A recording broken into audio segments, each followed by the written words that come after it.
This January will mark the 39th anniversary of Roe v. Wade, the controversial Supreme Court decision which legalized abortion in the United States. Since that decision, more than 52 million babies have been aborted. It's a staggering number, but incredibly, it doesn't always make people flinch. But think about it. That's 6 times the population of New York City.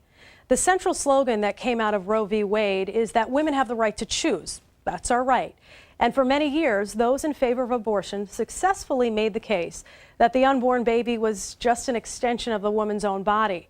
Their arguments have been so persuasive that even church-going Catholics have fallen for it, from our neighbors to politicians to family members. But what the abortion industry might not have counted on was technology. The argument that the unborn baby is just an extra arm or a foot doesn't fly anymore, because now we have ultrasounds, 4D ultrasounds, where you can really see the features of the baby and even see that baby smile. And the beauty of all of this technology is that young people in this country get it. They can't be fooled because they have the benefit of seeing these pictures that just weren't around when Roe was decided. On January 23rd, hundreds of thousands of pro-lifers will gather in Washington, D.C. for the annual March for Life. Teenagers make up a big part of that crowd.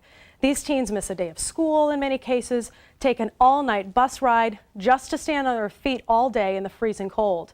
And yet, these teenagers don't seem to mind.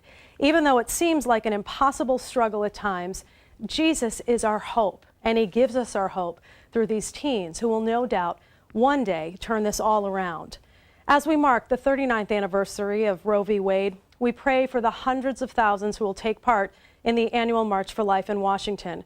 We pray for the unborn, the sick, the elderly, and everyone who is vulnerable.